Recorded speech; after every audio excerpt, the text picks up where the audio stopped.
Hello everyone, this is Rob, the baseball time traveler. Thanks very much for joining me again today. We're going back to 1965, the dog days of August, and the Dodgers and Giants were in a very intense pennant race, and we're going to cover a very infamous event in baseball history, and it's referred to in many different ways, the Battle of San Francisco, but I'm going to call it the Brawl at the Bay. Before we start the actual review of the game, I want to give you a little bit of background that is actually very personal to the two protagonists in this play. On the left there is the Dominican Republic, which in April of 1965 exploded into a civil war. And on the right, in August 11th to be precise, a race riot broke out in Watts, the south central area of Los Angeles. And the reason why this is important is Juan Marichal is a Dominican, and he had family living in the Dominican Republic at the time of the Civil War. So he was personally very concerned about his family's safety and was very distracted along with the pressure of the pennant race. And on the right side, John Roseboro was a resident of south central Los Angeles. And the Dodgers actually were in town playing at the time the riots broke out, and Roseboro's home at some point in time was actually considered to be in danger of being burned by the protesters. So anyway, that sets the scene for the game and the tension that was riding on both of these two players' shoulders as the games began in San Francisco. As further backdrop, obviously the Dodgers and Giants had a long-running feud.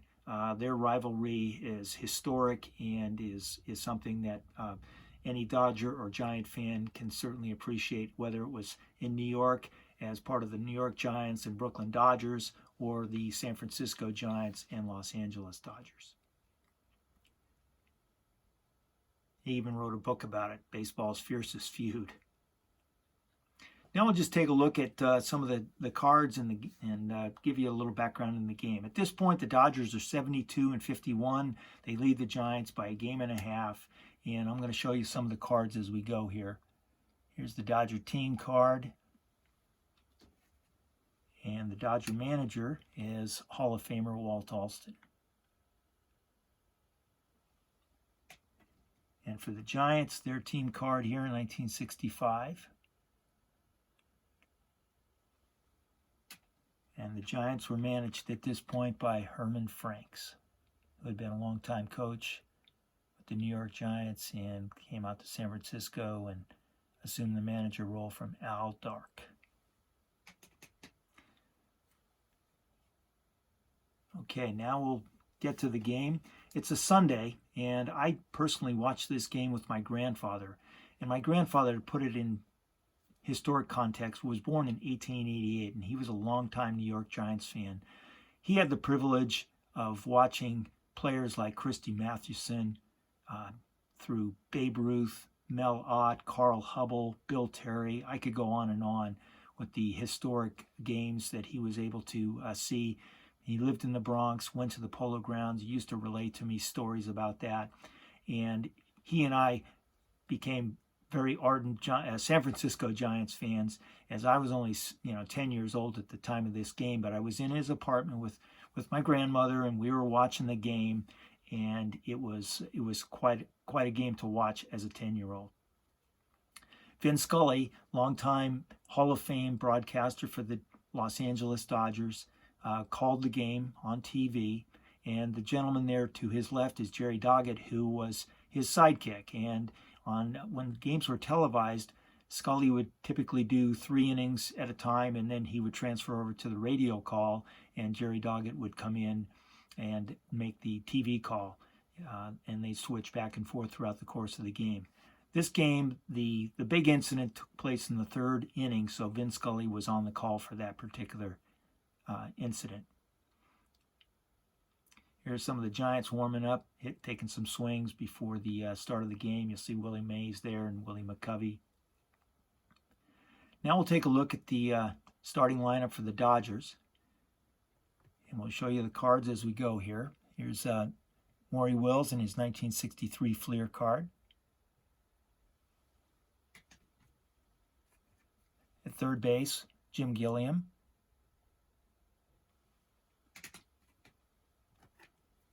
Playing in center field, batting third, was Willie Davis. In right field, batting cleanup, Ron Fairley. At second base, rookie Jim Lefevre, who's depicted there in the lower left. He ended up being Rookie of the Year in 1965. In left field, recently called up, Lou Johnson, replacing the injured two-time batting champion Tommy Davis, who had been injured back in June. At first base, Wes Parker.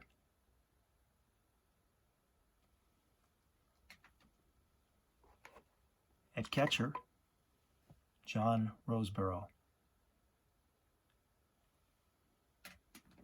And the starting pitcher, left arm of God, Hall of Famer, Sandy Koufax.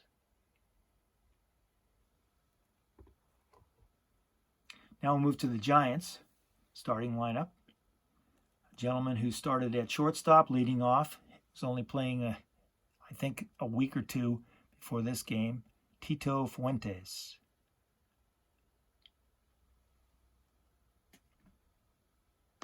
Batting second, playing third base, longtime Giant Jim Davenport.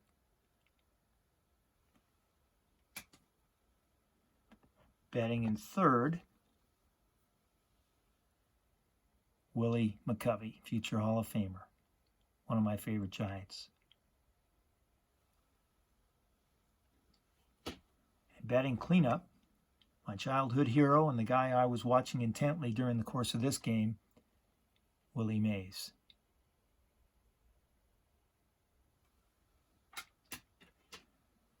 Batting fifth, playing in left field, Jim Ray Hart, solid ball player. In right field, Cap Peterson.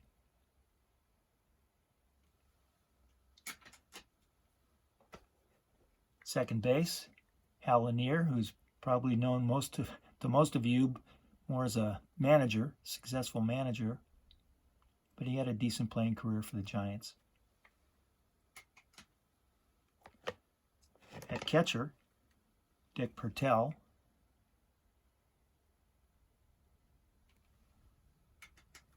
And the starting pitcher, Juan Marichal.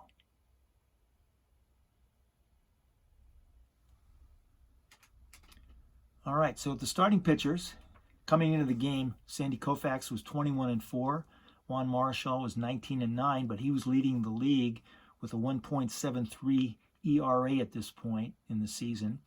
And both of them were obviously vying for the Cy Young Award. But more importantly, on this day, and for the remainder of the season, who is going to win the National League pennant. So we start off in the first inning, and Maury Wills bunts, gets to first base. Gilliam grounds out, Wills moves to second, and then Ron Fairley comes up, and he doubles, and Maury scores to give the Dodgers a 1-0 lead in the first inning. Now that bunt was very important because that put something into Marichal's head.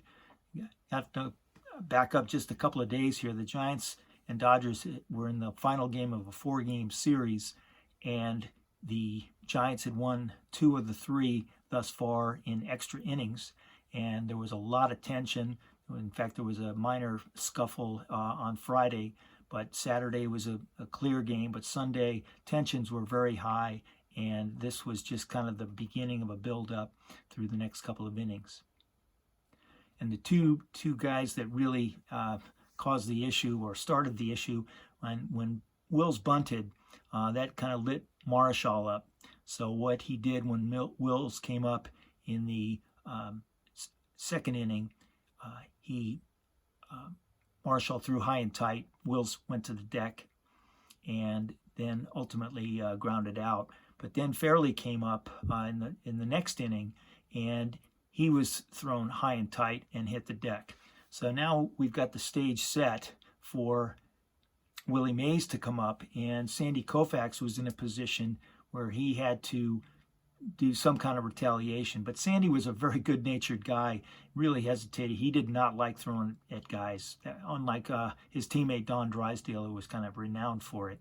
But Sandy threw a ball right over Willie's head, went to the backstop, and that was it. But then Willie ended up simply flying out to center field to end that particular at bat. And you'll notice Roseboro is the catcher at this point. Now we go to the top of the third, and the Dodgers go 3 up, 3 down. Now we move to the all-important bottom of the third inning. And I thought this was a pretty classic photograph. You see that little superimpose, it almost looks like a target in the center of that circle. And this is Sandy throwing to Juan Marichal, who was the leadoff batter in that inning. And the Dodgers had discussed how they were going to handle Marichal, and Roseboro essentially took it on himself because he knew Sandy was not going to throw at Marichal. So on the second pitch, was low and inside. Roseboro returned the pitch to Sandy, but literally clipped Marichal's ear as the throw went back. And that started it all. And Marichal turned to Roseboro. Roseboro came out of his crouch, and the next thing you know, they're going at it. And Marichal hit, according to most accounts, hit Roseboro twice in the head with the bat, and it just kept going from there. And as a 10-year-old, I'm watching this on TV, and my first concern, and I remember this now 55 years later, that I was worried about, where's Willie Mays? Hope he doesn't get hurt. Hope Sandy Koufax doesn't get hurt. Don't want anybody to get hurt. But it was just one of these things that kept going. And number 26 there is Tito Fuentes. He looks like he's ready, but he never took a swing. It was just the fight kept going and going. And finally, the umpire, Shad Crawford, tackled Marichal, and Willie Mays came in and took, while the brawl was going full blast, Willie Mays came in and pulled Roseboro aside and essentially protected, because Willie and John were good friends. So this is a scene that I remember, Willie walking off. Willie was okay, everybody, but the brawl went for 14 minutes. It seemed to slow down, and then it would reignite. Lou Johnson actually came charging across the field, I remember that, and Willie McCovey actually picked Lou Johnson up off the ground. Willie was a big guy, and picked Lou up off the ground and pulled him away from starting another brawl. So this is where we are. And then after this, Roseboro goes to the locker room, and you see the quote there, "I don't care what they do to him." Someone pressed Roseboro, however, and asked what degree of punishment he would personally like to see meted out to Juan Marichal. And the quote was, "Just him and me in a room for 10 minutes, he answered. So now we have resumption of play, and the essentially at this point Marichal had been ejected from the game, and Roseboro obviously had been taken to the locker room, so he was out of the game. A guy named rookie Schroeder came in and hit for Marichal, and he ended up striking out. And then Sandy was obviously a little upset by the whole incident, and he ended up walking Fuentes and Davenport, and McCovey, I think, flew out, and then Willie came up, and next thing you know, Willie pops a 3-run home run. And if you look closely at this photograph, he's approaching the dugout. He doesn't look very elated. I think this whole incident really threw all of these players off, and it just kind of epitomized the fight, the excitement, and really what baseball was not about. The brawls are part of baseball lore and history and so forth, but when you get into using a bat, that crossed a line that should have never been crossed. So here we have the next day. You see the articles coming from the newspapers, and I remember, because it was a fierce pennant fight, you kind of wonder, is Marichal going to be kicked out for the year? What's going to happen to him? He ended up getting an 8-game suspension, and a $1,750 fine, which, considering the circumstances, probably, arguably, is a very light sentence. But he missed 2 starts, and that ended up really costing the Giants a good shot at the pennant. And the Dodgers went on to win 9 out of the final 10 games on their schedule and ended up winning the pennant. The Giants came in second place, 2 games out, and that was it. And Sandy and the Dodgers advanced to the World Series against the Twins. There you see John Roseboro back in his catcher position. He had recovered from his head injuries, and Tony Oliva's taking a big swipe at the plate there. Sandy's delivering a nice pitch. I remember watching that World Series that the Dodgers ended up winning in 7 games. So just to kind of review what happened that day, I've a few more cards to show you. I'd like to show you actually the pitcher who ended up winning the game. The Giants won the game 4-3. Ron Herbel came in to replace Marichal and pitched most of the rest of the game. He ended up winning the game. And the game was actually saved by a young Japanese player, first Japanese player in Major League Baseball history, Masanori Murakami. And the player who replaced the injured John Roseboro was Jeff Torborg, who 3 weeks later, Sandy threw a perfect game, and Jeff Torborg was the catcher for that game. Roseboro was still recovering from his injuries. Then a couple other players in the game. Wally Moon was a pinch hitter. And Willie Crawford, a rookie, was a pinch runner in the game. I just wanted to show you the cards. They really did not play a serious role in the game, but definitely were in the box score. And then finally another player, Don LeJohn. He did not have a 65 Dodgers card, so I just show you his 66 card.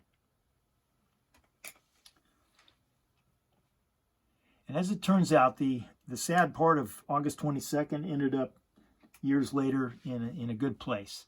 And what happened was John Roseboro and Juan Marichal ended up becoming good friends. They met at an old-timers game. Marichal actually finished his career as a member of the Dodgers. And he and Roseboro reunited in the early 80s. And as the story turns out, Marichal had been rejected for the Hall of Fame twice.